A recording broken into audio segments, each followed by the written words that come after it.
Welcome everyone. We wanted to shoot just a really quick video kind of explaining the overall strength cycle, the why behind the strength cycle, what we're going to be doing this next month during the cycle, some things to expect, maybe some tips and tricks and other things to help the next month be a great month for you in terms of increasing strength over the course of the month. So we'll start it off with the why. So the reason, and not only just this strength cycle, but why we lift barbells, dumbbells, kettlebells, really any external load, has a couple of huge benefits for your life, both in the near term and in the long term. The first one, being more of the obvious one, is building your overall muscle mass. Building that muscle mass increases essentially your metabolic rate, so the amount of calories that you can burn through in any given day, as well as fend off really a lot of sicknesses, both chronic and acute. If you were in attendance for the sickness, wellness, fitness continuum, your muscle mass drives a lot of things towards the fitness side. The second big thing is around bone density, which most people don't really think about until you're old and you're like, oh, my bones are fragile, or I have osteoporosis or some sort of bone condition. Putting yourself under a load, and barbells being the best tool that we have in our toolbox to do that, helps increase bone density. So during the next month, we're certainly going to be increasing our bone density, and like I said, both short-term and long-term, and even more important in the long-term. I think in one of our original emails that we sent out last week about the cycle in general, we want to stave off the nursing home. We don't want to be in the nursing home, and most people don't want to be. Or if you are, when you're 80, 90, 100 years old, throw people over your shoulder. Yeah, doing burpees in the nursing home, or just being the strongest person there that can move around. Because really, what we do here is a long play. So, yeah, that's kind of the why. By the end, I'd say the overall goal, by the end of the month, you'll be able to not only move better, but lift heavier weights. So. Cool. Let's talk about class structure a little bit. Yeah. Maybe so. It's really important, especially during this time, that you guys show up as many days as you are able. So we're really focusing on back squat, deadlift, and press. And that will be in the form of strict press. And over the course of when the strength cycle starts to the time we meet the open or the total, there is a process and a strategic way that we're doing it. So every day we'll be focused on either that back squat, deadlift, press at certain percentages. You'll see that some of that baseline work and percentage work is based off of your most recent max at that weight. And we know that we have a lot of athletes that have joined us since the last time we did this. So please lean on your coach when you're in class. Let them help you find what that number is for you to start with, to work off of, and in the hope at the end of the cycle here, you will have some numbers to work off of as well. But it's really important to stick to your numbers. Beyond the whiteboard, that's why it is so incredibly important that you guys track your numbers, log your workouts, and beyond the whiteboard, log your skills, starting now if you haven't already, okay? Please now, if you don't know how to do that, please ask your coach and they will help you do that. But it's so incredibly important so that you have accurate numbers to work off of. Now, if you have numbers, great. What I really want to make sure that we drive home here is that should be the max number that you're building to for that day. We understand that everyone's in a little bit different season of life, me as well. So I probably will not be hitting any of my percentage numbers prescribed to me, and that's okay. I'm just going to go off of what my body's telling me to hit that day and stay with those numbers and still trust the process of the program. And we will ask you to do the same. We'll never ask you to build beyond the percentages that are asked of you. Hey, if you did this last year and your percentage numbers are moving real good, cool. You're going to have a really great cycle. You're going to build a lot of strength, and we look forward to seeing what those numbers are going to be for you.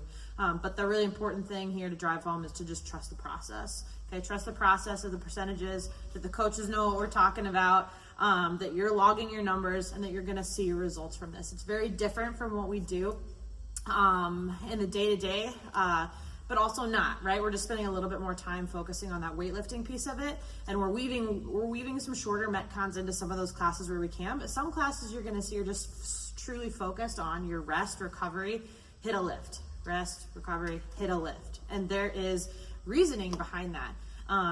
There's purpose in all that we do here. So trust the process, trust the numbers, log your scores and your weights and be on the whiteboard, and lean on your coaches. Yeah, and if you don't have, so like if you're a new member, and maybe you don't have a percentage, or you haven't hit like a max set for a back squat, deadlift, or press, that is totally okay. Like Jule mentioned a couple times, like leaning in on your coach to help you with that. So each day will have kind of a different rep scheme, and then over the course of the next 4 weeks, those loads will increase slightly till the end. So if it's 10 sets of 3, those 3 are meant to be pretty tough reps. So if you just knock out 3 really fast, that's probably not the percentage that we're shooting for. And like I said, the coach will help you kind of optimize those, so that next year they'll have an even better strength cycle. But logging them, and then in beyond the whiteboard, there are some like calculations where it will show you like, oh, you did this deadlift rep scheme. Like here's some theoretical maxes or theoretical like 5 set or stuff like that. So like there is a lot of data built into beyond the whiteboard, and then there's also external resources. You can use Google or like a ChatGPT or a Copilot or whatever you're using for your AI fix nowadays. Plug it in there. Hey, I just did whatever max, or set of 3. What's my theoretical max? But AI is not your coach, so but it is helpful. It is very helpful. Go ahead.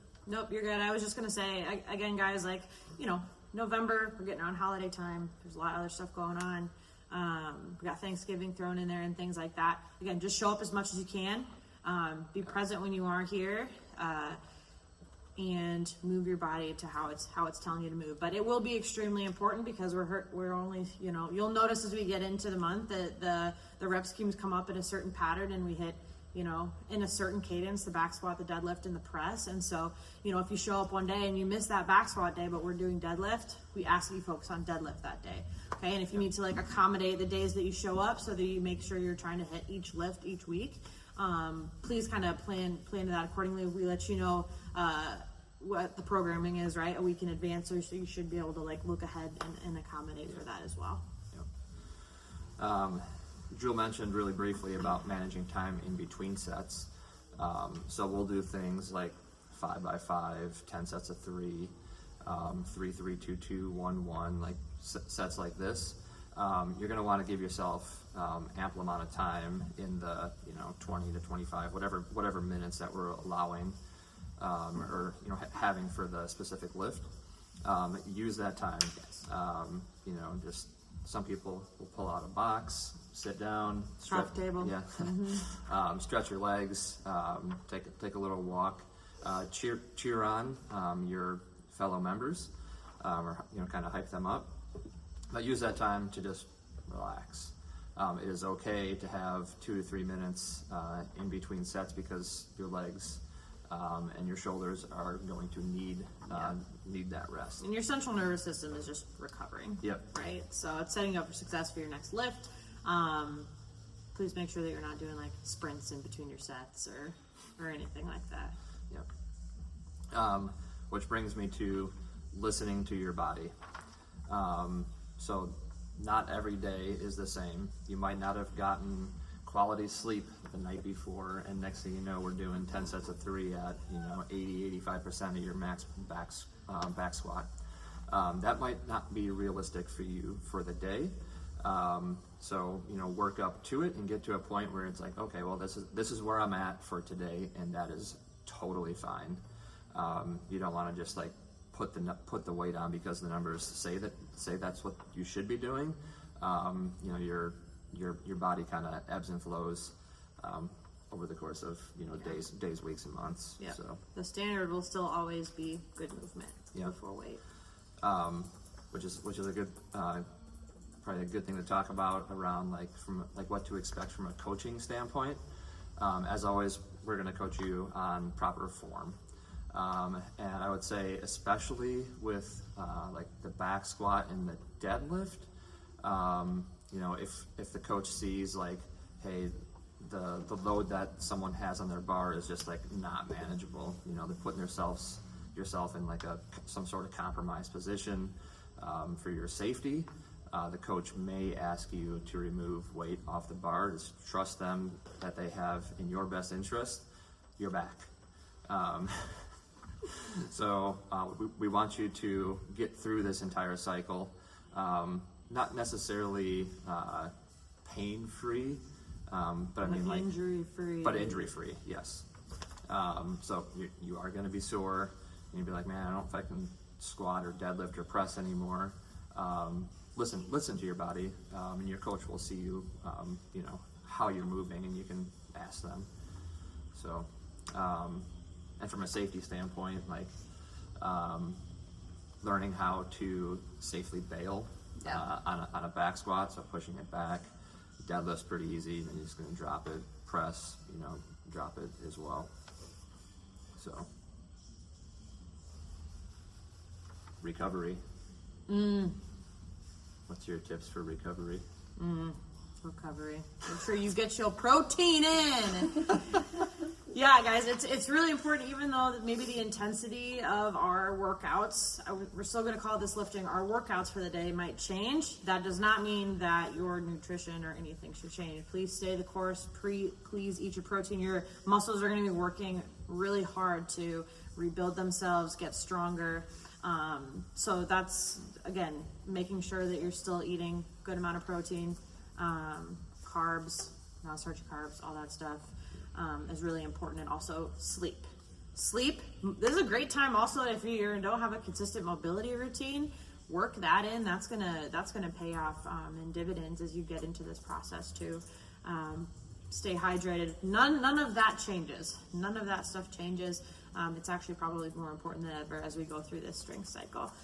You'll notice how it affects you in your recovery, and as you get into the cycle and we get a little bit heavier with things. Yeah, sleep will be very important. And now that, you know, the sun's going down at, you know, 2 p.m. It's dark at 5 p.m. You can go to bed at 6:30. Yep. So your sleep, nutrition, protein, part of nutrition, hydration, creatine. Those are all tools in the toolbox that you can use to feel your best throughout this cycle. I think we've hit just about everything. So all this is working up towards the CrossFit Total. And what the CrossFit Total is, it's your 1 rep max of your back squat, 1 rep max of your strict press, 1 rep max of your deadlift, in that order. And the way that we structure it in the class will be, it's either 15 minutes for each movement. 15 minutes for each movement. So while it might not be like your 1 rep max for like each of those individual movements, like if we were say to do a 1 rep max back squat and you took the hour, like you'd probably lift heavier in that hour than you would just in the 15 minutes. That is okay. The total is the addition of those 3 movements that you do get completed in that 45 minutes. And there'll be a lot of energy those days. There'll be a lot of hype. Lean on your classmates, your team. Like, have fun with it more than anything. Yeah. Go in just knowing that you've done the work. It's a great time to just test where you're at with your strength, and have a lot of fun with it. Yeah. And then after the CrossFit Total, so what's coming next, we'll be prepping for the CrossFit Open. So that'll be February-ish, March. So we'll be starting to do some repeats and get ourselves ready for some intense workouts coming for the CrossFit Open.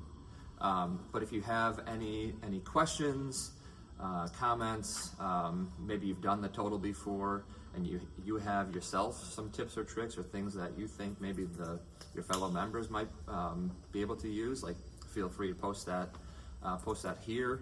Like I said, if you have questions, post them down here as well, or ask your coach during class. So we're all here to help, and just have an awesome total cycle. So I think that's all we got for See you at the barbell. today. See you at the barbell. Have a good one, everyone. Bye, guys.